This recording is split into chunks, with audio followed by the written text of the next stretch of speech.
Tamu saya sekarang adalah Febrian Agung Budi Prastyo. Iya. Umur berapa, Febrian? Umur sekarang 27 tahun. Di sini disebutkan Anda direktur utama sebuah perusahaan, kemudian komisaris di 9 perusahaan. Alhamdulillah. Luar biasa, padahal umur 27 tahun. Iya. Bagaimana bisnis yang dijalanin oleh Febrian? Ikuti liputannya berikut ini.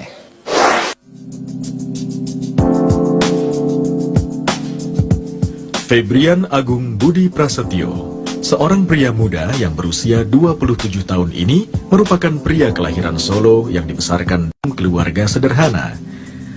Ayahnya dulu merupakan seorang supir angkutan damri di Solo. Sejak kecil, Febrian memegang teguh prinsip yang ditanamkan kedua orang tuanya, yaitu kegigihan dan keyakinan.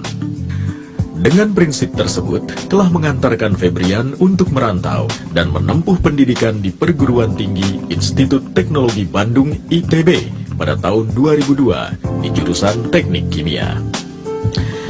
Kesuksesan Febrian berawal ketika masih kuliah dan sudah memulai berbisnis kecil-kecilan dengan berjualan baju. Jatuh bangun sudah terbiasa.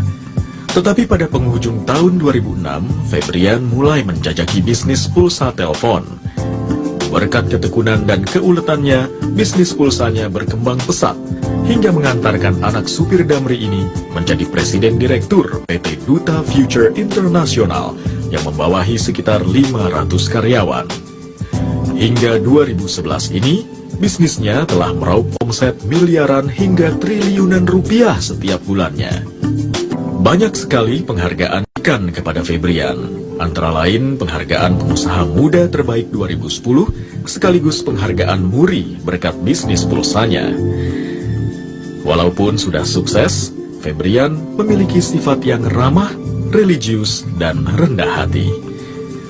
Pengusaha muda ini dikenal baik oleh para karyawan dan masyarakat.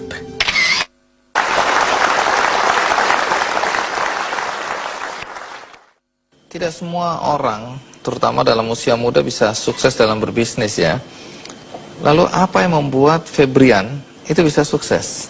Kalau saya bilang di sini yang jadi kunci itu adalah dreams, Pak. Saya bahkan sempat itu melakukan hal yang lucu, kalau boleh saya sharing nggak? Iya, boleh dong. Boleh ya?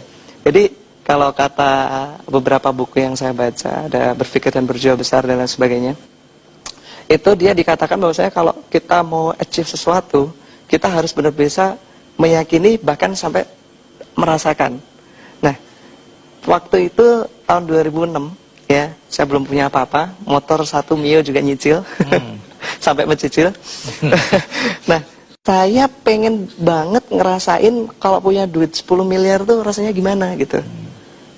Di dalam rekening, saat itu saya punya satu tabungan, cuma satu-satunya buku ya, dan saldonya di situ cuma 300 atau 600 ribu, saya lupa saat itu, kecil, Dan sedikit sekali. Bermimpi satu hari 10M rasanya gimana iya. gitu ya. Akhirnya apa yang saya lakukan, saya tulis di buku tersebut 10.000.000.000, pakai bolpen. Padahal kosong itu ya. Akhirnya kalau di teller, wah diketawain sama tellernya. Ini maksudnya apa ini? Terus? Ya saya bilang ini adik saya apa ngerjain saya gitu. Padahal mimpi ya. Iya. Kalau kata orang bilang kan, kekuatan kita di pikiran itu sangat kuat ketika kita dalam alam-alam bawah sadar ya. Ketika kita mau bangun tidur atau kita mau tidur gitu kan. Jadi bangun tidur, saya lihat buku tabungan.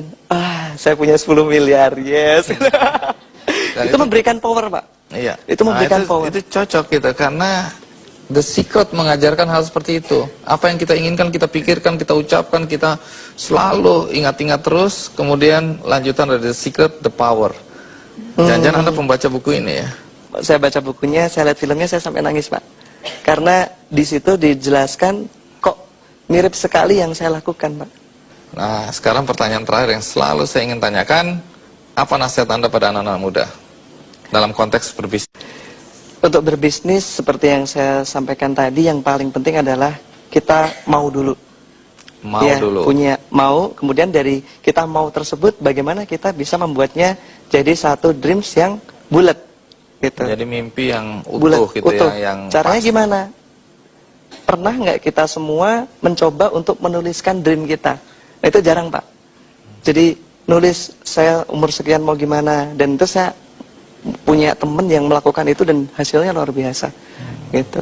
Jadi banyak sekali ya ketika kita mau, kadang-kadang kan seperti banyak orang bilang ya, ketika kita pas kecil kita punya dreams banyak sekali, kita punya impian besar, tapi ketika kita banyak tantangan dan sebagainya hilang semua. Nah, supaya nggak lupa kita tulis. Dan manusia itu makhluk visual, Pak. Kalau kita suruh, Pak jangan bayangin gajah, apa yang Bapak bayangkan? Langsung Gajah, gajah. gitu kan.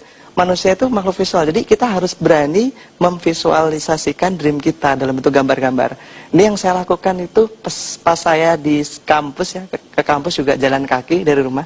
Tapi saya tuh hobi banget ngoleksi foto-foto mobil, BMW, Mercy, Ferrari gitu ya. Saya tempel di binder kuliah saya, sampai teman-teman saya bilang, ini aku akan punya ini. Sakit ini orang. Iya.